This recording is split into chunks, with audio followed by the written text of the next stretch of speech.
झारखंड में 12 जून तक लू का येलो अलर्ट, 13 से बदलेगा मौसम, लेकिन बारिश के आसार नहीं। मानसून में भी होगी देरी। झारखंड अभी भी भीषण गर्मी की चपेट में है। कई जिलों का तापमान 42 डिग्री के पार पहुंच गया है। डाल्टनगंज में शनिवार को 44.5 डिग्री रिकॉर्ड किया गया। मौसम विभाग के मुताबिक 12 जून तक गर्मी और लू से राहत मिलने वाली नहीं है। इसे लेकर पूरे राज्य में येलो अलर्ट जारी कर दिया गया है। 13 जून से मौसम में बदलाव देखने को मिल सकता है। हालांकि बारिश की संभावना नहीं है। वहीं अगर प्रदेश में मानसून की बात करें तो राज्य में मानसून का प्रवेश संथाल परगना के रास्ते हो सकता है। संथाल परगना में प्रवेश के एक सप्ताह बाद ही पूरे राज्य में इसका विस्तार होगा, लेकिन मानसून के आने में अभी देरी है। प्रदेश में मानसून 18 से 20 जून के बीच आ सकता है।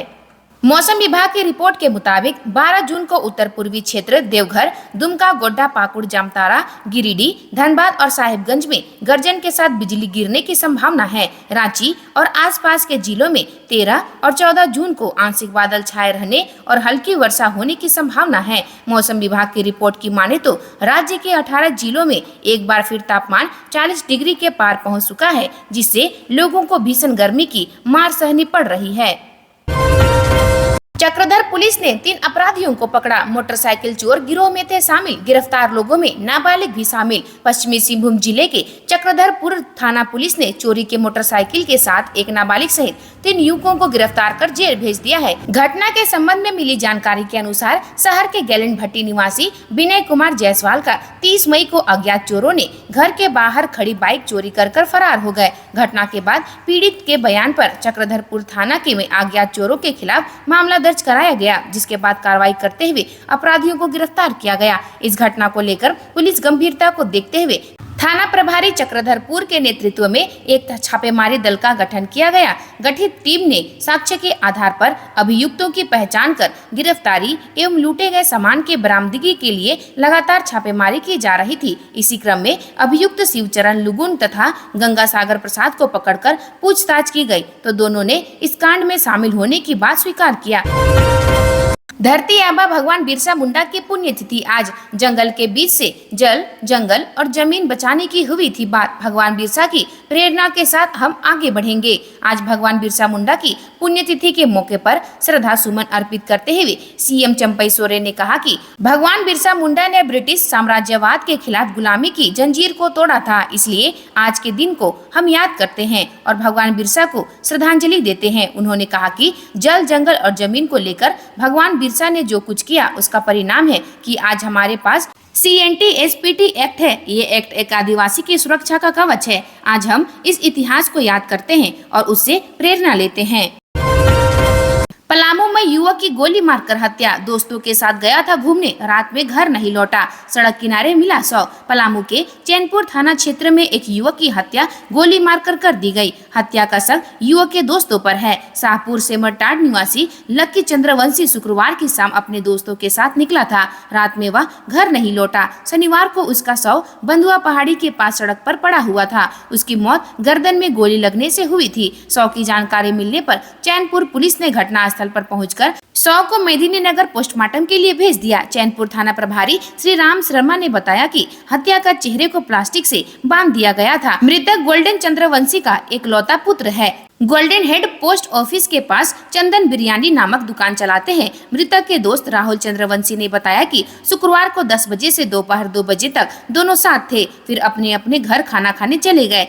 शाम 4 बजे चैनपुर निवासी पवन कुमार शहर थाना क्षेत्र के कांदू मोहल्ला निवासी रोहित कुमार, विकी कुमार, अश्विनी कुमार और बाबा तिवारी के साथ लकी मोटरसाइकिल से घूमने निकल गया। राहुल चंद्रवंशी के मुताबिक जिस पवन के साथ लकी घूमने गया था, 15 दिन पूर्व उससे लकी का विवाद हुआ था।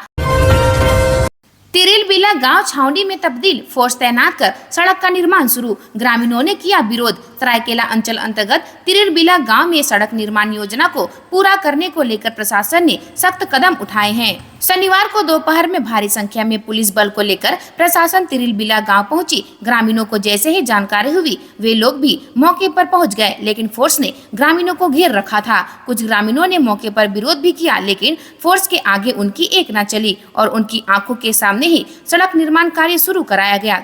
चूंकि 800 मीटर सड़क का निर्माण तिरिलबिला में होना है, इस कारण काम के समाप्त होने तक फोर्स की तैनाती क्षेत्र में रहेगी ताकि ग्रामीण इसका विरोध नहीं कर पाए। सरकारी काम में बाधा पहुंचाने, सड़क निर्माण कार्य का विरोध करने, पुलिस बल पर हमला करने के आरोप में तिरिलबिला के 7 नामजद व 150 अज्ञात महिला पुरुषों के खिलाफ प्राथमिकी शुक्रवार को दर्ज की गई थी। कदमा राम जन्म नगर से 10,500 वर्ग फीट भूमि कराया गया अतिक्रमण मुक्त, 4 कमरे व 4 दीवारी तोड़ी। कदमा राम जन्म नगर में टाटा लीज की भूमि पर बने 4 कमरे व 4 दीवारी शनिवार को तोड़ा गया। प्रशासन व टाटा स्टील लैंड डिपार्टमेंट के अधिकारियों ने टाटा लीज की 10,500 वर्ग फीट जमीन पर बनाए गए 4 कमरे व 4 दीवारी को तोड़ा। इस संबंध में जमशेदपुर अंचलाधिकारी मनोज कुमार की कोर्ट में राजेशी, मीना मिश्रा व निधि कुमारी के खिलाफ BPLE वाद दायर किया गया। कोर्ट का फैसला अतिक्रमणकारियों के खिलाफ किया गया है।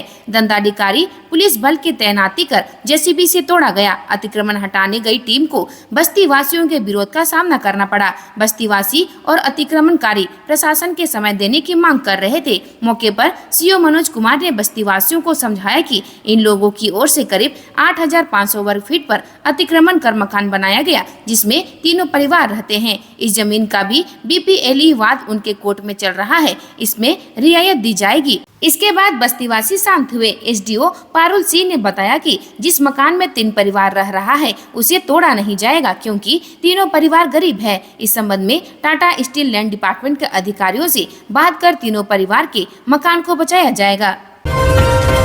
गढ़वा में बढ़ी प्राइवेट स्कूलों की छुट्टी, इस तारीख तक विद्यालय बंद करने का फैसला। बच्चों के स्वास्थ्य एवं पीड़ादायक बढ़ती तापमान व गर्मी के मद्देनजर सर्वसम्मति से निर्णय लिया गया कि जूनियर सेक्शन कक्षा नर्सरी से लेकर कक्षा 5वीं तक के लिए उनके अध्यापन कार्य आगामी 17 जून तक स्थगित रहेगी, जबकि कक्षा 6ठी से लेकर 12वीं तक के लिए अपने निर्धारित तिथि 10 जून से सुचारू रूप से संचालित रहेगा। सभी कोटि के शिक्षक एवं शिक्षकेतर अपने संबंधित स्कूलों से जुड़े रहेंगे। समिति की ओर से सभी विद्यालय का अध्ययन कार्य सुबह 6:30 बजे से सुबह 10 बजे तक ही किए जाने का निर्णय लिया गया है। बैठक में अभिभावकों से अपील की गई है वे सभी अपने अपने बच्चों को इस बढ़ती गर्मी से खासतौर पर दोपहर में अन्यत्र कहीं भोजन में परहेज करें। स्कूल भेजने के दौरान उनके स्वास्थ्य का पूरा ख्याल रखें।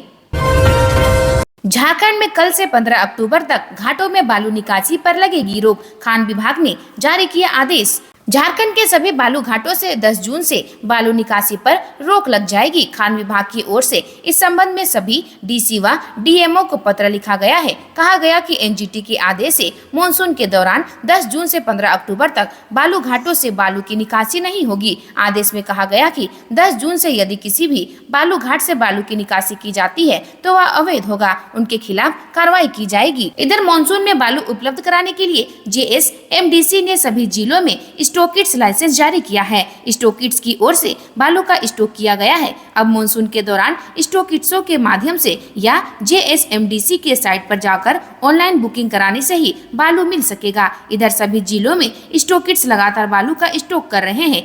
इनके लिए JSMDC द्वारा चालान दिया जा रहा है। बताया गया कि रविवार के शाम 6 बजे तक स्टॉकिट्स बालू का स्टॉक कर सकते हैं।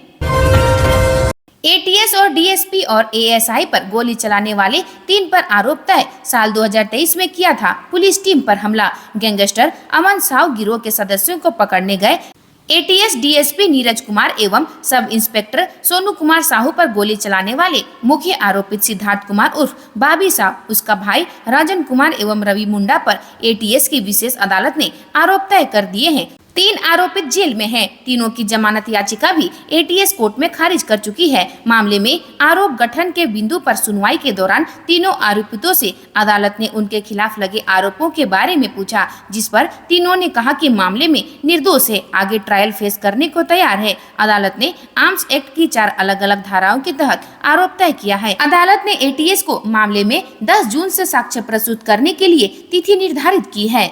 बता दें कि गुप्त सूचना के तहत ATS टीम ने 17 जुलाई 2023 को पतरातू में अमन साव के गिरोह के सदस्यों को पकड़ने पहुंची। शाम का समय था, जिसका लाभ उठाकर आरोपितों ने टीम पर फायरिंग शुरू कर दी, जिसमें ATS DSP एवं सब इंस्पेक्टर को गोली लगी। आरोपित भागने में सफल रहा। गंभीर रूप से जख्मी DSP को मेडिकल में भर्ती कराया गया, जहां इलाज के दौरान गोली निकाली गई। किसी तरह जान बची। घटना को लेकर एटीएस थाना में प्राथमिकी दर्ज की गई। घटना के दूसरे दिन 2 आरोपितों को टीम ने गिरफ्तार करने में सफल रही। जल जंगल व जमीन पर सिंहभूम लोकसभा सीट की नवनिर्वाचित सांसद ने बताई भविष्य की योजनाएं व प्राथमिकताएं। सिंहभूम संसदीय क्षेत्र से झामुमो की नवनिर्वाचित सांसद जोबा मांझी ने दैनिक जागरण से विशेष भेंट वार्ता में प्रश्नों के उत्तर देते हुए अपनी भविष्य की योजनाएं व प्राथमिकता बयान की। उन्होंने कहा कि जल जंगल जमीन पर आदिवासी मूलवासियों का अधिकार कायम रहेगा तो इनके अस्तित्व की रक्षा हो सकेगी। मैंने और मेरे पति ने आजीवन इसी के लिए कार्य किया है, आगे भी यह कर्म जारी रहेगा। आदिवासी मूलवासियों के स्वाभिमान की रक्षा के साथ इनकी बेहतरी के लिए कार्य जारी रखूंगी। उन्होंने क्षेत्र में बेरोजगारी व इसके कारण होने वाली बड़ी संख्या में पलायन के प्रश्न पर कहा कि क्षेत्र की बंद पड़ी खदानों के कारण क्षेत्र का आर्थिक तंत्र बुरी तरह प्रभावित हुआ है। सेल के पास कई खदानों की लीज है, इसमें पर्याप्त मात्रा में उत्खनन नहीं किया जाता। सेल की चिड़िया माइंस में ही उत्खनन बढ़ाने व बड़ी संख्या में स्थानीय बेरोजगारों के नियोजन की भरपूर संभावना है। इस दिशा में सेल के उच्च अधिकारियों के साथ बैठक कर बात की जाएगी। साथ ही फिलहाल सेल महज लौ अयस्क का उत्खनन कर इन्हें स्टील प्लांट को भेजने तक सीमित है। यहाँ मिनी स्टील प्लांट लगाकर इसके वैल्यू एडिशन किए जाने पर बात की जाएगी। उन्होंने कहा कि स्टील प्लांट क्षेत्र में लगाए जाने की वे पक्षधर नहीं है। इसमें बड़े पैमाने पर स्थानीय लोगों की जमीनें ले ली जाएगी। ऐसा नहीं होना चाहिए, जबकि मिनी स्टील प्लांट के लिए सेल के पास जमीन और क्षमता दोनों है। आज के लिए बस इतना ही। मिलते हैं अन्य नई खबरों के साथ में। धन्यवाद।